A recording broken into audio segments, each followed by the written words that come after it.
시험 문제 나오는 건 그 2번에 조세부가의 효과가 이제 출제가 되는 거예요. 자, 요 세 가지가 출제가 됩니다. 지금 누린 누구라고 있다? 졸겐슨. 아주 입이 착착 붙잖아, 이름. 스티글리츠 안 붙어. 졸겐슨 딱 느낌 오잖아요. 그죠? 자, 그러면 첫 번째가 뭐냐면 조세 부과 후 우리가 사용자 비용인데, 지금 조세 부과 후 사용자 비용이니까 먼저 1번 조건이 뭐냐면 P 곱하기 MPK가, 그죠? 우리가 R 플러스 D의 PK가 되는 거죠. 요 조건이었어요. 그죠? 이쪽이 뭐야? 돈을 버는 거였고, 얘가 돈을 쓰는 거고, 얘를 우리가 비용 이렇게 표현했죠.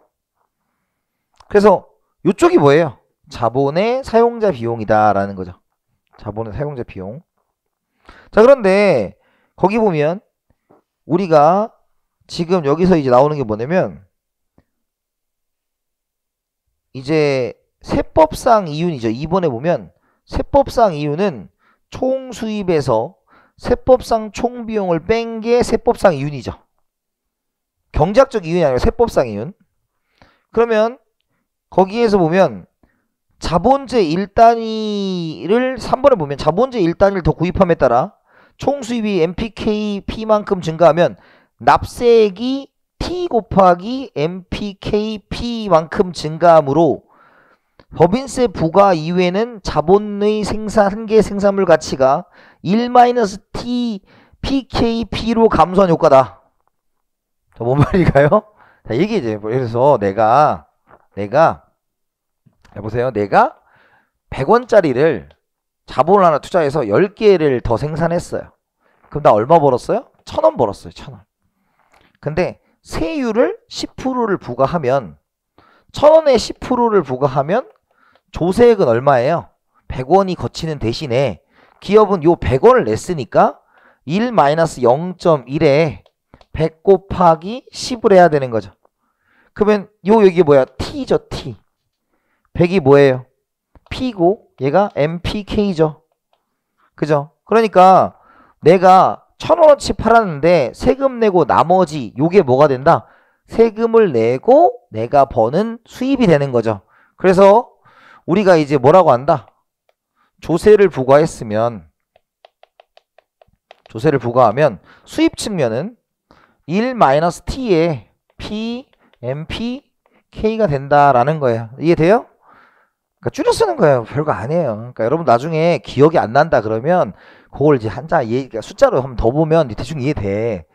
굳이 막 이걸 막 그러니까 이게 경제가 익숙하지 않은 분들이 자꾸 그냥 이걸 이 T를 뭐 M을 이걸 이 공식 그 자체를 외우려고 하는 경우가 있다. 그러면 되게 어렵고요. 다 마지막에 다 섞여 버려요. 그러면 이제 걷잡을 수 없는 경우가 생기는 거죠. 그러니까 예시해 보면 돼요. 그러니까 이게 뭐라고요?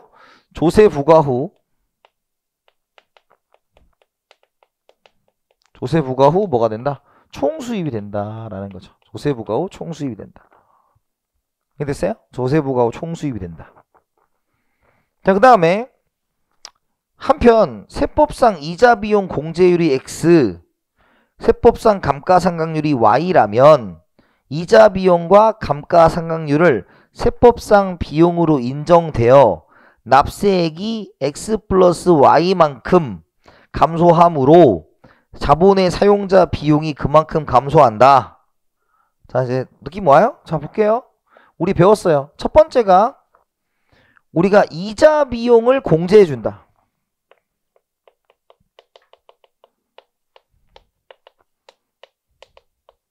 그럼 이자 비용 공제는 비용을 늘리는 거예요? 줄이는 거예요?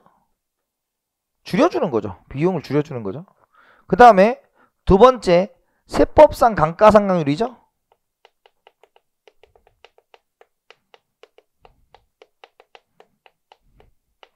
그럼 감가상각률은 우리가 비용으로 처리를 해주는 거야, 안 해주는 거야? 그러니까 지금 이자 비용 공제는 비용을 우리가 어떻게 되는 거야? 이자도 비용으로 치게 만들어주고. 그러니까 봐봐, 비용을 얘 늘려주는 거야, 줄여주는 거야? 줄여주는 거예요? 잘 생각해볼까? 뭐냐면 우리가 여기서 잘 봐야 돼요. 거기 보면 지금 그럼 우리 정확히 보면 납세액을 늘려줘요, 줄여줘요? 자 봐요. 우리가 이자 비용 공제를 해주면 내가 이자를 냈던 거를 뭘로 쳐주는 거야? 비용 처리해주는 거지. 그죠? 그죠? 그 다음에 두 번째는 내가 뭐 해주는 거야? 그 다음에 두 번째가 감가상각률도 그만큼 뭐예요? 비용 처리를 해주는 거죠. 그럼 비용 처리를 해준다는 것은 조세를 더 내는 거야? 깎아주는 거야? 깎아주는 거죠. 그래서 거기 보면 법인세 절감액이라는 표현이 그런 의미예요. 이거요? 법인세 절감액. 근데 뭐로 났냐면 이자 비용 공제는 X로 줬고요. 그죠? 세법상 감가상각률은 Y로 줬어요. 왜 이러냐고요? 몰라요. 이렇게 써 있어요. 그러니까 그걸 뭐 의문을 가질 필요는 없다. 모른다. 그냥 써준 거야. 그러니까 이걸 준 거예요. 이자 비용 공제율, 세법상 감가상각률을 줬어요. 그러면 우리가 이자 비용 공제는 어때요? 내 자본에 대해서 이자죠. 내 자본에 대해서 감가상각이죠. 그죠? 근데 율이니까 뭘 해줘야 돼? 당연히 세율을 이렇게 곱해줘야 된다라는 게 이해돼요? 그죠? 세율을 곱해줘야 된다. 그래서 이걸 두 개를 더하면 어떻게 한다? T, X 플러스 Y, PK 이렇게 되는 거죠. 그죠? 그래서 이렇게 만들어 줍니다. 됐어요? 됐어요? 자, 그럼 이제 결론적으로 말해주면 얘는 비용을 늘려준 거야, 줄여준 거야? 비용 처리를 해준 거죠. 비용 처리를 해준 거죠. 그럼 결론적으로 전체 비용을 절감해준 효과를 가져오는 거죠. 전체 비용. 그러니까 얘가 전체가 우리가 C는 R 플러스 D에 PK가 있었을 거 아니야. 그럼 이 비용을 절감해주는 효과를 가져오는 거죠. 그러니까 마이너스 T, X 플러스 Y, PK 이렇게 되는 거죠. 그래서 거기 책에 보시면 이렇게 써 있죠. 그 밑에 보면 우리가 자본재 가격 PK는 1000만원이고 세법상 이자 비용 공제율이 6%고 세법상 감가상각률이 10%니까 그죠? 첫 번째 법인세율이 20%면 지급이자 60만원이 비용으로 처리되면 법인세가 12만원 절감된다. 그래서 TXPK. 그 다음에 감가상각이 100만원으로 비용이 처리되면 법인세가 20만원 절감된다. 0.2 곱하기 0.1 곱하기 1000 이렇게 하는 거죠. 이해됐어요? 그래서 여기가 지금 왜 마이너스인지 이해돼요? 그러니까 비용 절감의 효과를 가져온다. 이걸 깎아줬으니까 이자 비용을 공제해주고 세법상 감가상각률을 까주면 공제해준다. 그러니까 여기는 경제학적인 거고요. 여기는 이제 세법상인 거고. 자, 여기까지 됐어요? 자, 그러면 결론적으로 좁으니까 여기 3번 여기 쓸게요. 3번. 그럼 결론이 났죠?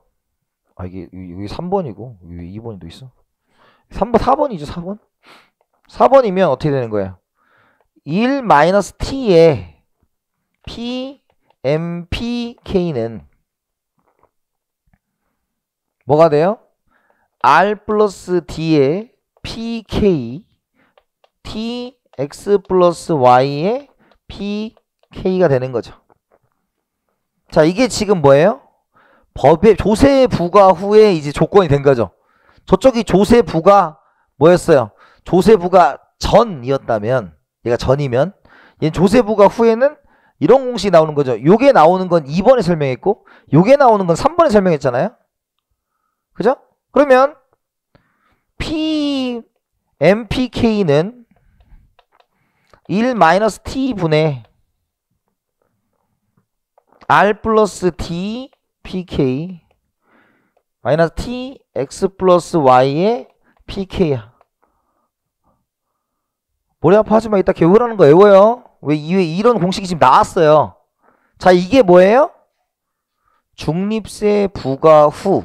그죠? 중립세 부과 후. 중립세래. 조세 부과 후의 사용자 비용이 됐어요. 그죠? 이해갔어요? 그래서 지금 우리가 요쪽을 이제 뭐로 놓자? 요쪽을 C2라고 놓자. C2. 책에 써있잖아. C2. let C2. 실효 납세 후 자본 비용이다 라는 거죠. 실효 납세 후 자본 비용. 이렇게 얘기한 겁니다. 이해됐어요? 그러면 잘 봐요. 좁으니까 이따 5번 쓸까? 5번 쓰고 이따 지울게요. 5번. 그럼 C가 뭐였어요? 조세 납세 전 비용이고, C2가 조세 납세 후 비용이죠. 그럼 봐봐요. 이렇게 되면 비용이 늘어났어요? 줄어들었어요? 조세 부과 전과 조세 부과 후에 비용이 늘었어요? 줄었어요? 줄어들었죠? 그럼 투자해야 돼? 안 해야 돼? 눈치 보지 말고 틀려도 돼. 그냥 여러분 제가 원하는 답은 뭐냐면, 정상적인 이성의 판단에 있어서 내가 기업을 한다면 이런 생각을 가져야지. 아니 내가 세금 내기 전보다 세금 낸 후에 비용이 늘었어? 줄었어? 줄었어. 그죠? 그럼 투자해야 돼? 안 해야 돼? 해야 된다. 그래서 써있잖아. 거기 보면 투자해라.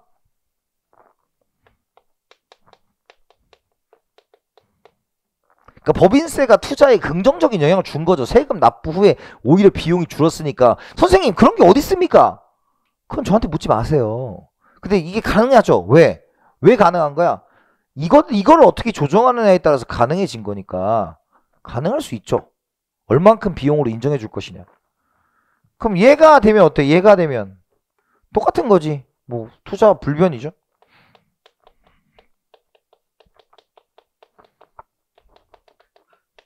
그 다음에 이렇게 되면 어떻게 돼요? 투자가 뭐 한다? 투자가 오히려 감소한다 라는 거예요. 이해됐어요? 됐어? 네. 근데 시험 문제는 이게 나와요. 이게 나와. 이게 나와. 그죠? 근데 이걸 모르면 이걸 할 수가 없어요. 그래서 지금 이걸 한 거예요.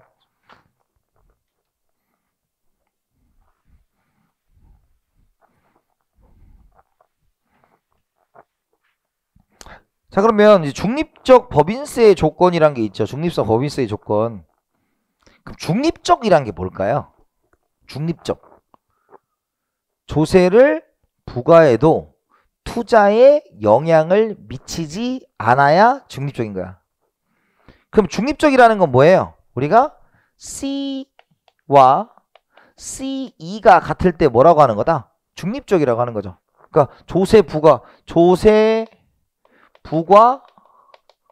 전과 조세 부과 후에 비용이 똑같아야 우리가 중립적 법인세가 되는 거죠. 그죠? 그러면 우리가 공식을 한번 써봅시다. 공식 뭐였어요? 우리가 C2는 1-T분의, 그죠? 우리가 R 플러스 D의 마이너스 T의 X 플러스 Y의 PK 이렇게 쓰는 거죠? 아까 여기서 PK도 그냥 묶어서 밖으로 뺀 거예요. 이거 PK 묶어서 뺀 거라고. 그러면 이게 뭐랑 같아져야 돼요? 이게 뭐랑 같아야 돼요? C는 R 플러스 D의 PK랑 같아지면 되는 거잖아. 이게 이렇게 같아져야 뭐가 된다? 중립적 법인세가 되는 거죠. 이해됐어요? 그러면 여기에 이제 뭐가 나온다? 이제 두 가지 조건이 나오는 거죠. 그죠? 첫 번째는 어떤 조건이겠어? 첫 번째는 어떤 조건이에요? X랑 R이랑 X랑 같고 D랑 Y랑 같으면,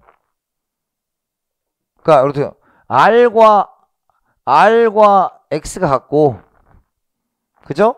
그 다음에 D하고 Y하고 같으면 어떤 일이 벌어져요? 이 같으면 1 마이너스 t r 플러스 d pk 분의 1 마이너스 t로 이렇게 되죠. 얘 대신에 r 쓰고 얘 대신에 d 쓰면 같잖아. 묶을 수 있잖아. 어? 이해돼요? 다시 써줘? 이제 묶을 수 있잖아. 그러면 요때 이제 어떻게 이렇게 약분되잖아요. 그러면 나오죠. 그 1번 조건이에요. 그 뭐라고 써 있어요? 이자 비용 완전 공제와 경제적 감가상각. 그죠? 그래서 1번 자기 자본의 기소이자를 모든 이자 비용이 완전 공제되고, 근데 완전 공제라는 건 무슨 뜻이냐면 우리 앞에서 이거 기억나요? 이거랑 비슷한 거 한번 했는데 언제 했어? 법인세의 과세 베이스에 대한 거.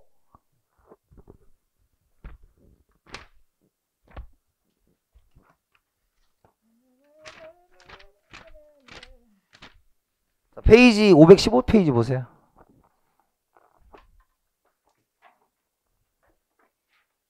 자, 515페이지는 뭐였냐면 법인세를 어디다 부과하는 거로 볼래? 라고 해서 경제적 이윤에 부과하는 거 볼래요? 1번. 그죠? 자본 이득에 대한 조세 부과로 볼래요? 2번. 이렇게 했어요. 그죠? 기억나요? 그래서 여러분들 거기 중립적 법인세의 조건에다가 옆에 써놔요. 페이지 515페이지라고 써놓고 구분할 것 이렇게 써놓으세요. 구분할 것. 그죠?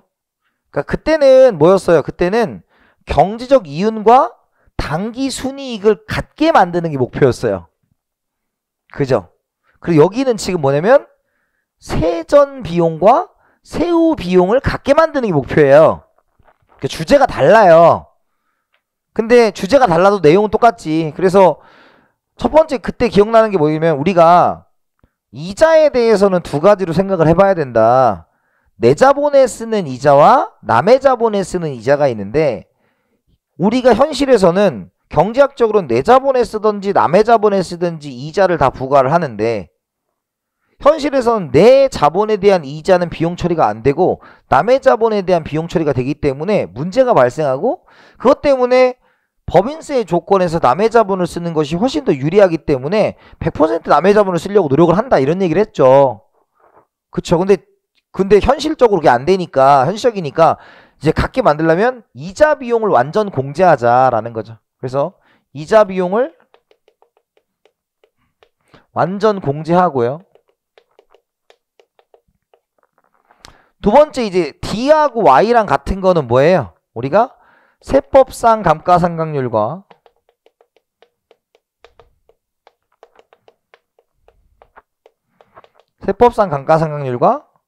경제적 감가상각률을 동일하게 만들어라. 그러면 R과 X가 같아지는 거죠. 그죠? D하고 Y랑 같아지죠. 그럼 뭐가 된다? 중립적 법인세가 된다라는 거죠. 첫 번째 이해 됐어요? 그게 1번이에요. 자, 두 번째는 뭐냐면 거기 이렇게 써 있죠. 두 번째는 자본재 구입을 즉시 상각하고 이자 비용 공제를 허용하지 않는다라고 돼 있어요. 그럼 요것도 마찬가지예요. 1-t 분의, 그죠? r 플러스 d에 t x 플러스 y죠. 그 다음에 뭐가 되는 거예요, 여기? pk가 돼요. 자, 그럼 첫 번째가 뭐예요? 이자 비용 공제를 허용하지 않는다라는 건 뭐예요? 얘를 빵으로 만든다는 거예요. 그래서 얘를 빵으로 만들어요. 그 다음에 두 번째, 감가상각을 단계적으로 하는 게 아니라 처음에 확 깎아버린 거죠. 확 깎아버렸어. 그죠? 그러면 어떤 일이 벌어지냐면 이제 얘가 어떻게 돼요? 1-t 분의, 그죠? 이 r 플러스 d에 얘는 빵이니까 이제 얘만 남았을 거 아니야. 1-t의 pk가 돼요. 뭔 말인지 돼요, 이거? 자, 이거 뭐냐면 얘는 그대로 살아있고요. 이제 얘를 조정하는 건데 얘가 뭐예요? 이걸 0으로 만들었다는 건 우리가 이자 비용 공제가 없다 이거죠. 그럼 얘는 빵이니까 없어지고 그 다음에 감가상각을 ty로 하지 말고 얘 자체를 깎아버리면 전체적으로 비용이 어떻게 될 거다? 지금 요 자본 비용이 줄어든 상태에서 요게 드러날 거 아니냐라는 거예요. 그래서 없어져서 똑같아진다는 거예요. 그래서 우리가 이게 1번이면 두 번째는 뭐예요? 우리가 뭐라고 써야 돼? 자본재 구입을 즉시 상각하고 자본재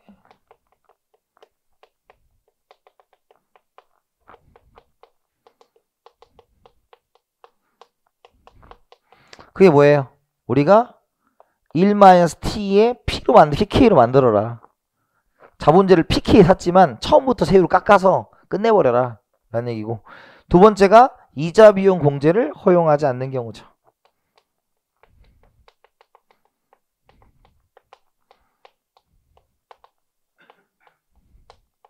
그래서 X를 뭘로 만들어라? 0으로 만들어라. 그죠? 요거는 뭐 이자 비용 완전 공제는 뭐였어요? 우리가 R과 X를 같게 만들어라. 세법상 감가상각률을 만들어라. 이건 뭐였다? D와 Y를 같게 만들어라. 뭐 이런 얘기죠. 그죠? 이거 기억하셔야 돼요. 중립적 법인세 조건 두 가지는 기억을 하셔야 됩니다. 아시겠죠? 자, 그런데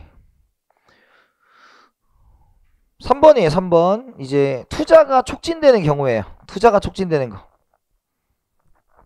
그러면 우리가 투자가 촉진되려면 우리가 이거 앞에 배웠어요. 그죠? 투자가 촉진되려면 비용이 커져야 돼, 작아져야 돼. 투자를 하려면 비용이 작아져야죠. 근데 비용, 지금 우리가 하고 있는 비용은 경작적 비용을 얘기하는 거예요. 법인세 부과 후의 비용이에요. 법인세 부과 후의 비용이죠. 그럼 법인세 부과 후의 비용이라면 어디에 초점을 맞춰야 돼? 이쪽에 초점을 좀 맞춰야 되겠죠? 그죠? 그럼 비용을 줄여줘야 되니까. 그럼 뭐 해야 돼? 첫 번째, 이자 비용 공제를 허용해야 되고 두 번째가 감가상각을 허용을 해야 되는 거죠. 그 얘기가 써있겠죠. 첫 번째, 과속 감가상각.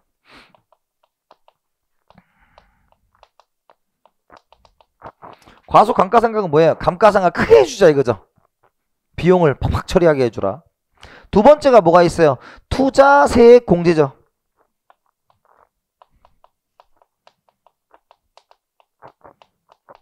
그러면 세액 공제가 되니까 비용을 뭐 하는 거다? 줄여주는 것이다. 그죠? 그 다음에 조세 감면.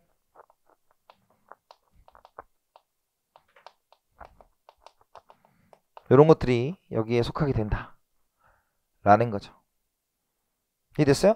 그럼 여기서 제일 많이 나오는 게 뭐냐면, 그러니까 사실 중립적 법인세도 나오긴 하는데 이 재정학에서 사실 여러분들 막 되게 그 문제가 한 40문제 나오잖아요. 거기서 막 대단히 이론적인 것도 물어보지만 대단히 좀 평범한 것들도 많이 물어봐요. 그게 뭐겠어요? 어떨 때 투자가 촉진되냐 뭐 이런 것들을 물어보기도 합니다. 거기서 얘기한 게 뭐냐면 한계 실효세율 접근법. 그래서 킹과 플로톤 있죠. 킹과 플로톤 기억해야 됩니다. 사람 이름 킹과 플로톤. 한계 실효세율 접근법이라는 게 있다. 킹과 플로톤. 그죠? 그래서 이번 강의는 쫄겐슨과 더불어 두 명이 등장한 거죠. 쫄겐슨 입에 딱 붙어요. 쫄겐슨 뭔가 쫄르는 느낌이에요. 아이고 이거 아니지. 자, 그래서 자 이거 지우고 할까요? 하나 더. 그래서 거기 보면 한계 킹가 우리가 한계 실효세율 접근법이에요.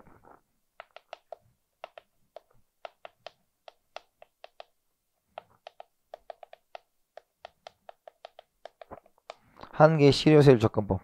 그래서 누가 했다? 제일 중요한 게 킹 앤드 플러톤이라고도 하고 플라톤이라고도 해요. 뭐 킹풀. 자, 그 다음에 두 번째가 공식이 뭐냐면 우리가 뭡니까? T는 P 분의 P-S죠. 그죠? 그러면 여기에 나오는 P가 뭐냐면 세전 수익률이에요. 세전 수익률. 그리고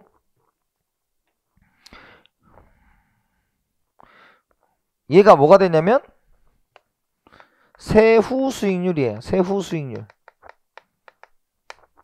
세전 수익률과 세후 수익률이 있다. 그럼 예를 들어서 잘 보세요. 거기 문제에서 보면 세전 수익률이 25%야. 0.25분의 세후 수익률이 뭐예요? 0.2죠? 그죠? 아니지. 0.25를 빼야죠. 0.25에서 0.2가 되면 몇 프로가 되는 거다? 20%가 되는 거죠. 20%. 0.2. 20%가 되는 거죠. 통일할까요? 0.2.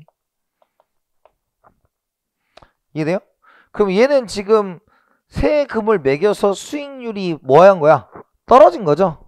그래서 우리가 그걸 뭐라고 한다? 한계 실효세율이라고 해요. 자, 근데 세 번째가 뭐냐면 한계 실효세율은 마이너스가 가능해요? 불가능해요?